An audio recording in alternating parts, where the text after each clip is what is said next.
Nag-iisip na rin ba kayo ng Christmas recipe handa para ngayong darating na Kapaskuhan? Eto mga mare, i-share ko sa inyo kung paano gumawa ng isang masarap na dessert na peach sago.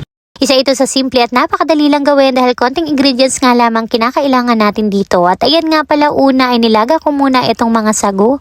Every Christmas season din talaga isa sa kinaugaliang Pinoy ang paghahanda ng mga minatatamis tuwing Kapaskuhan at talaga namang laman na nga ito ng mga Christmas handa. Aso nga lamang kapag ganitong Christmas season talaga namang napakamamahal ng bilihin lalo pa ng mga prutas na mangga. Pero buti na lang meron akong pang alternate sa mangga itong Jolly Peach Halves na bukod sa kakulay medyo hindi rin nagkakalayo sa lasa. Kaya para sa katulad ko ring napapaibig ng mango tapioca pwede nyo rin nga itong gamiting Jolly Peach Halves. Bukod sa mura available din nga ito all year round at hindi pa nagtataas ang presyo. Bukod sa mangga na talaga naman kapag seasonal sobrang mahal. Bali ayan nga po at pinagsama-sama ko lamang diyan itong Jolly Peach Halves, sago, gulaman, nata de coco, all-purpose cream at itong condensed milk. Konting ingredients, napakadali at napakasimple lang gawin mga mare. Perfect na perfect panghanda talaga itong ngayong darating na Kapaskuhan at paniguradong magugustuhan din talaga ito ng inyong buong pamilya.